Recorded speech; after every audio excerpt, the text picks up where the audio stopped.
अस्सलाम वालेकुम नाज़रीन, मैं हूँ पलवशा महमूद और प्रोग्राम ईसा लेबॉर्ट्री की जानिब से जो है प्रोग्राम हेल्थ 21 में आपको खुशामदीद कहती हूँ। उम्मीद करती हूँ बिल्कुल ठीक होंगे, खैरियत से होंगे और अपना ख्याल रख रहे होंगे।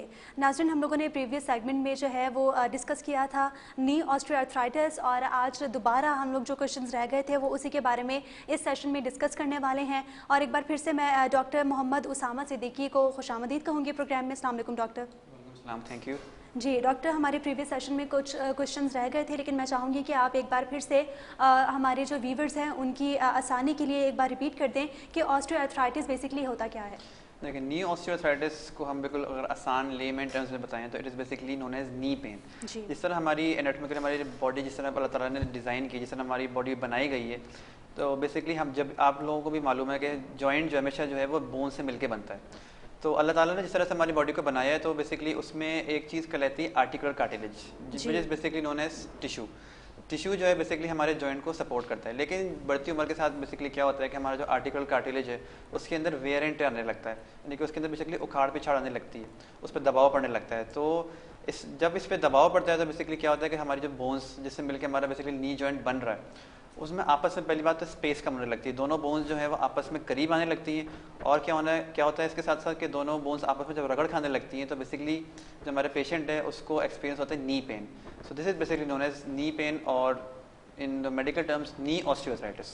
ठीक है, तो बेसिकली घुटनों के दर्द को जो है और घुटनों में जो एक गैप आता है उसको हम लोग नी ऑस्टियोआर्थराइटिस कहते हैं। डॉक्टर, इसका क्योर किस तरह मुमकिन है और इसका सॉल्यूशन की अगर बात की जाए, सिम्टम सॉल्यूशन की अगर बात की जाए तो वो क्या है, उसको आप काइंडली बता दीजिएगा।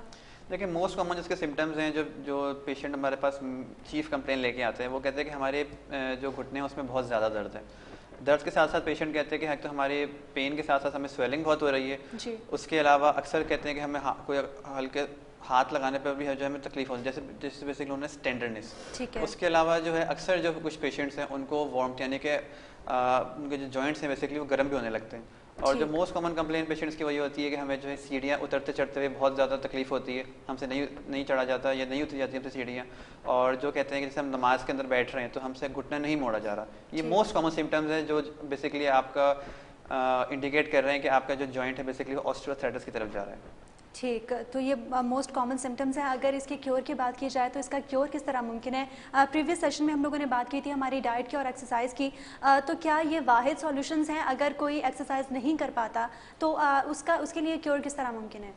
देखें, अगर फॉर एग्जांपल अगर आप एक्सरसाइज नहीं कर पा रहे तो देखिए सबसे इसका आसान हल ये है कि अगर आपका ऑलरेडी डायग्नोज्ड है that you have knee osteoarthritis, तो देखिए पहली बात तो ये है कि आपने देखना है कि आपका अपना लाइफस्टाइल क्या है। देखिए फॉर एग्जांपल आप कह रहे हैं कि आपको सीढ़ियाँ उतरते चढ़ते बहुत ज़्यादा मसला हो रहा है, तो आपने कोशिश करनी है कि आपने बिला ज़रूरत सीढ़ियाँ उतरनी चढ़नी नहीं है। आप अगर फॉर एग्जांपल दिन में 3 से 4 दफ़ा आप 3 से 4 मंजिल पे आप रहते हैं तो आपने कोशिश करनी है कि आप सीढ़ियाँ उतरना चढ़ना अपना कम से कम करें। ठीक है। उसके अलावा जिस तरह हम सारे मुसलमान हैं, पाकिस्तान में ज़्यादातर लोग मेजॉरिटी मुस्लिम्स की है, तो हम कोशिश ये करते हैं कि हम लोग नमाज़ पढ़ रहे हैं तो हम लोग खड़े होकर पढ़ें। लेकिन अगर आपसे खड़े होकर नमाज नहीं पढ़ी जा रही तो इतनी इजाज़त है कि आप जो है बेशक बैठ के नमाज पढ़ सकते हैं। उसके अलावा अगर आपका घुटना नहीं मुड़ रहा तो आपने बिला ज़रूरत उसको ज़्यादा मोड़ने की कोशिश नहीं करनी। जितना आपका घुटना मुड़ सकता है आप उसको बहुत आराम से मोड़ें। उसके अलावा आप ये भी कर सकते हैं कि आपने बहुत ज़्यादा जो नीचे की सतह पर नहीं बैठना, और अगर फॉर एग्जांपल आप सोफे पे चेयर पे बैठ रहे हैं और वो जो है ज़्यादा हाइट की नहीं है तो आपने कोशिश करनी है कि आप 2 से 3 कुशन्स या पिलोज यूज़ करें ताकि आपकी जो सरफेस है हमेशा वो ऊपर की तरफ रहे। एंड मोस्ट इंपॉर्टेंट जो है जो लोगों के सबसे ज़्यादा मसला आता है वो आता है टॉयलेट यूज़ के अंदर। टॉयलेट के अंदर जो है अक्सर अगर आप लो सीट वाली चेयर्स यूज़ करते हैं तो उससे भी जो है वो पेशेंट अक्सर यूज़ तो कर लेते हैं लेकिन फिर उनके लिए उठना जो होता है वो बहुत मुश्किल होता है। तो आपने कोशिश करनी है कि आपने हाई सीट वाली चेयर्स यूज़ करनी है, और उसके अलावा जो है आप लोग अपने वॉशरूम्स में रेलिंग भी यूज़ कर सकते हैं ताकि उससे आपको सपोर्ट रहे। ठीक है, तो ये बेसिक पॉइंट्स हैं जिनकी वजह से हम लोग जो है अपने नी ऑस्टियोआर्थराइटिस की केयर कर सकते हैं, क्योर मुमकिन है। डॉक्टर, अगर इसकी पेन की बात की जाए तो मैं चाहूँगी कि आप एलेबरेट कर दें कि इसका पेन किस तरह का होता है और कितनी मैक्सिमम टाइम लिमिट में अगर इसका पेन नहीं जाता तो आपको अपने डॉक्टर को विजिट करना चाहिए। देखिए बेसिकली नी ऑस्टियोआर्थराइटिस जो it is a degenerative disease, यानी कि आपका जो जॉइंट है वक्त के साथ साथ उसमें डीजेनरेशन यानी कि वो खराबी की तरफ जा रहा है। तो कभी भी जो है नी ऑस्टियोआर्थराइटिस का पेन जो है यानी कहेंगे कि 1 महीने से हो रहा है मुझे दर्द हो रहा है मुझे नी ऑस्टियोआर्थराइटिस, नो। हमेशा over the years for example 2 से 3 ईयर्स के अंदर जो है आपको मुसलसल पेन एक्सपीरियंस हो रहा है जो नहीं जा रहा, और एहतियात करने के बावजूद या आप जो नॉर्मल हमारे लोग हैं पेन किलर्स खा रहे हैं उसके बावजूद आपका दर्द नहीं जा रहा, तो बेसिकली तब हम कह सकते हैं कि आपका जो पेन है और नी पेन बेसिकली वो ऑस्टियोआर्थराइटिस की तरफ जा रहा है, और इससे फिर बेसिकली ये कि आप एक्सरसाइज के ज़रिए और एहतियात के ज़रिए आप इससे रिकवर कर सकते हैं। ठीक डॉक्टर, मैं आपसे आपका एक्सपीरियंस पूछना चाहूँगी कि आपके पास कितनी बार और किस तरह के जो है ये घुटनों के दर्द के पेशेंट्स आए हैं और आपने उनका जो है वो क्योर किस तरह किया है? देखिए, न्यू ऑस्टियोआर्थराइटिस की जो पॉपुलेशन है इस कंसिडरिंग स्पेशली पाकिस्तान काफ़ी ज़्यादा है जी। क्योंकि जिस तरह से मैंने अर्लियर डिस्कस किया था कि पाकिस्तान में भी जो है मतलब जैसे ओबेसिटी का रेशो बहुत ज़्यादा है, तो मोस्ट कॉमन जो लोग हमारे पास जिस तकलीफ से आते हैं वो कहते हैं कि हमारा वेट बहुत ज़्यादा है और हमें जो है नी पेन जो है बहुत ज़्यादा हमें जो है परेशान कर रहा है। सही। मोस्ट कॉमनली तो पहले हम कोशिश ये करते हैं, जो हम पेशेंट से पहले भी कहते हैं जब पास फर्स्ट विजिट में आते हैं, कि आप पहली बात कोशिश कीजिए कि आपने अपना वजन कम से कम करने की कोशिश करनी है। तो वजन कम करने के लिए पहले हम यही कहते हैं कि आप जो है अपनी डेली लाइफ की रूटीन में वॉक अदरवाइज जॉगिंग जो है वो उसका मामूल का हिस्सा बनाएं। उसके अलावा अपनी डाइट को बेहतर से बेहतर करने की कोशिश करें।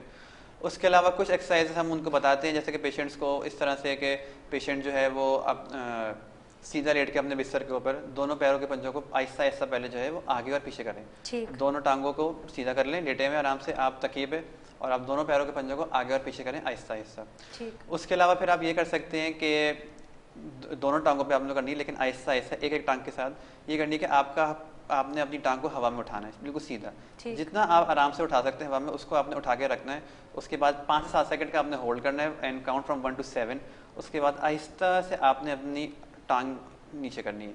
इसी तरह आपने दूसरी वाली टांग पे भी करना है। अगर आपको दोनों टांगों में दर्द है तो आप दोनों टांगों पे ही कर सकते हैं, लेकिन अगर आपको एक में ही दर्द एक्सपीरियंस हो रहा है तो आप ये एक्सरसाइज एक पर भी कर सकते हैं। उसके अलावा आप ये भी कर सकते हैं कि आपने जो है एक तौलिया लेनी है, तौलिया को आपने फोल्ड करके आहिस्ता से अपने घुटने के नीचे रखना है और उसके बाद आपने अपने घुटने को प्रेस करना है तौलिए की तरफ एंड काउंट टू 10, 1 से लेकर 10 तक काउंट करेंगे and then release the pressure.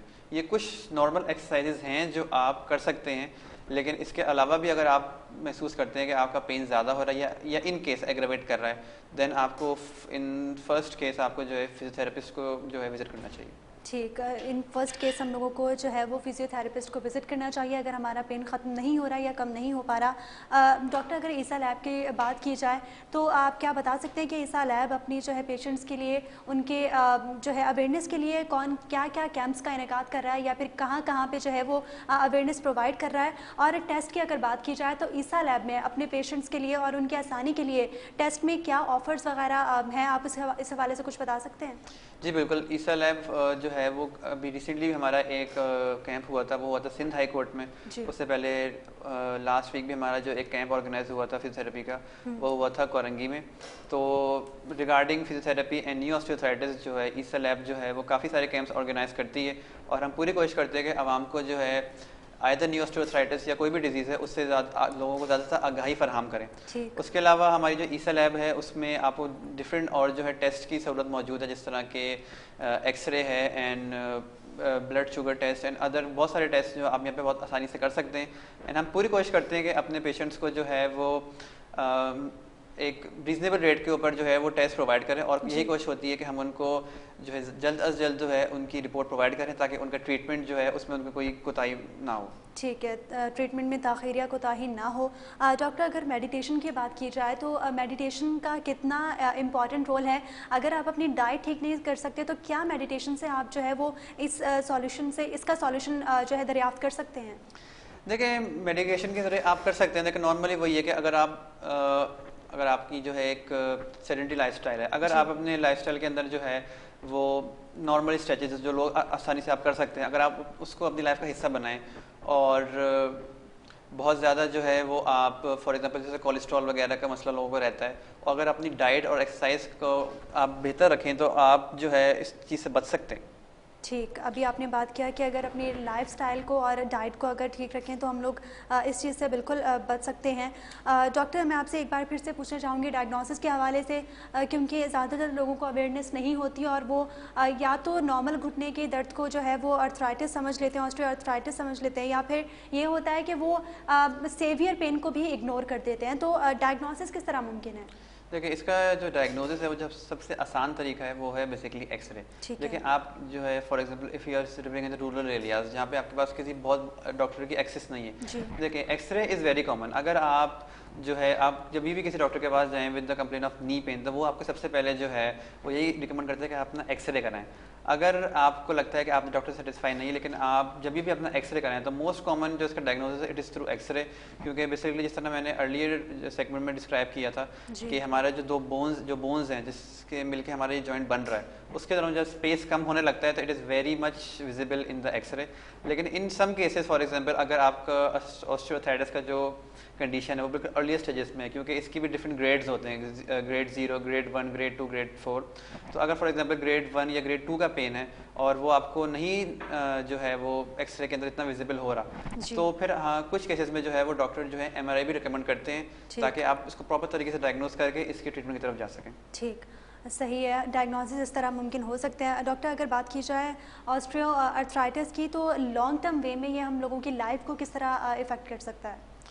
देखिए लॉन्ग टर्म में तो यही है कि देखिए फॉर एग्जांपल अगर यही कहा जाता है कि अगर आपको नी पेन जो है वो एक्सपीरियंस आप लोग कर रहे हैं और it is not going away for a long period of time, आप एक्सरसाइज भी कर रहे हैं, आप लोग फिजियोथेरेपी भी कर रहे हैं, तो अगर आपका पेन नहीं जा रहा तो इसका लास्ट रिजॉर्ट जो होता है then it is known as total knee replacement. लेकिन वो उन केसेस में हम कहा जाता है अगर फॉर एग्जांपल पेशेंट की एज बहुत ज़्यादा, फॉर एग्जांपल 80, 85 या मोर देन 70 की अगर पेशेंट की एज है और फॉर एग्जांपल वो बहुत ज़्यादा ओबीज हैं और वो जो है उनको जो है बेसिकली एक्सरसाइज से आप देख रहे हैं कि फ़ायदा नहीं हो पा रहा, तो it is a basically last resort. लेकिन फिजियोथेरेपी में यही कि एक्सरसाइज के ज़रिए आप जितना जल्दी इस डिजीज़ को जो है डायग्नोस कर लें इन द अर्लीस्ट स्टेजेस, तो आप जो है मज़ीद दर्द से और सर्जरी जो लास्ट रिजॉर्ट है उससे आप बच सकते हैं।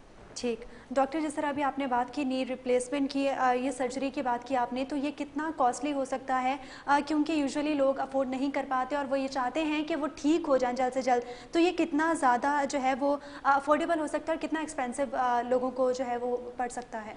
लेकिन नॉर्मली जो भी हमारी डॉक्टर से बात होती है, जो रिसर्च कहती है, ऑर्थोपेडिक सर्जन्स भी कहें या हम फिजियोथेरेपिस्ट जिस तरह मिलकर काम करते हैं एक टीम की तरह, तो हम भी पूरी कोशिश करते हैं कि क्योंकि जिस तरह आपको पता है कि हमारी जो मेजॉरिटी हमारी आवाम है it is basically middle class population हम लोग, तो हम लोग जो हैं इस तरह की सर्जरीज, इस तरह के ऑपरेशन जो हैं वो नॉर्मली हम लोग एकोमोडेट नहीं कर सकते।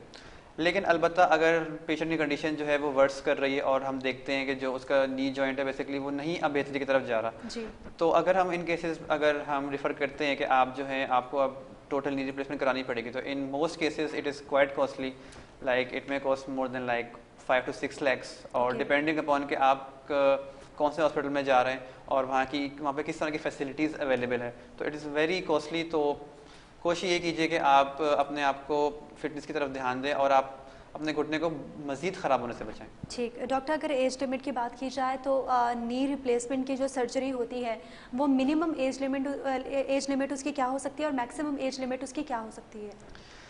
देखिए इट बेसिकली डिपेंड्स अपॉन कि पेशेंट हमारे पास कौन सी कंडीशन में है। अक्सर जो लोग होते हैं जो 45 या 50 के एज में फॉर एग्जांपल पास आ रहे हैं, वो ऑलरेडी अपना घुटना इतना ख़राब कर चुके होते हैं कि वो ग्रेड 3 या ग्रेड 4 की कंडीशन में जा रहा है और उसमें अब मज़ीद बेहतरी की गुंजाइश नहीं है।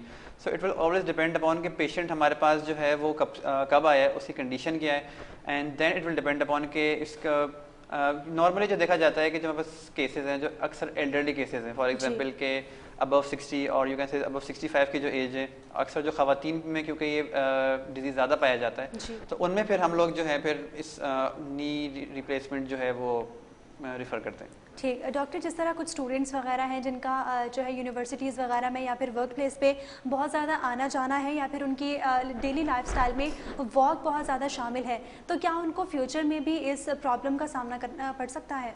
नहीं, देखिए इसका जो मोस्ट इंपॉर्टेंट एक तो ये जो आसान इसका हल है तो ये कि आपने कोई भी पोस्चर जो है ना फॉर एग्जांपल बहुत ज़्यादा देर के लिए आपने एक्वायर नहीं करना।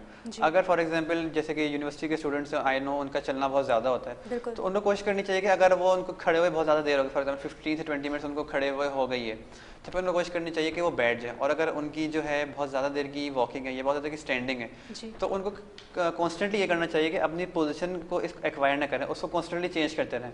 अगर आप बहुत ज़्यादा देर आपको खड़े हुए हो गई तो आप कोशिश करें कि आप बैठ जाएँ, अगर आपको बैठे हुए बहुत ज़्यादा देर हो गई तो आप कोशिश करें कि लेट जाएँ, ताकि अगर आप मसला ये कि जिस तरह हम बहुत ज़्यादा जब देर कभी भी कोई पोजीशन को एक्वायर करते हैं तो हमारे जॉइंट्स पे, हमारे लिगामेंट्स पे, हमारे मसल्स पे बेसिकली स्ट्रेस और प्रेशर पड़ने लगता है। तो इसलिए हम कहते हैं कि आपने कोई भी एक्टिविटी करनी है, don't do it for a longer period of time, take some amount of rest. ठीक है doctor, thank you so much. आप आए, आपने जो है हमारे व्यूवर्स को जितना पॉसिबल वे में हो सका आगाही फराम की। नाज़रीन, हम लोगों ने आज एक बार फिर से बात की नी ऑस्टियोआर्थराइटिस की कि सर्जरी किस वक्त मुमकिन हो सकती है, हमारी डाइट कितना इंपॉर्टेंट रोल प्ले करती है, डायग्नोसिस इसके किस तरह मुमकिन है और सिम्टम्स क्या होते हैं, जिसकी वजह से हम लोग अपने फिजियोथेरेपिस्ट को जाके जितना जल्दी हो सके वो विजिट करें और उनको अपनी प्रॉब्लम से बताएं। हमारे साथ स्टूडियोज़ में मौजूद थे डॉक्टर मोहम्मद उसामा सिद्दीकी। मैं उनका शुक्रिया अदा करना चाहूँगी कि वो एक बार फिर से आए और उन्होंने जो है हमें टाइम दिया। इसी के साथ ही मुझे और मेरी पूरी टीम को इजाज़त दीजिए। अल्लाह हाफ़िज़।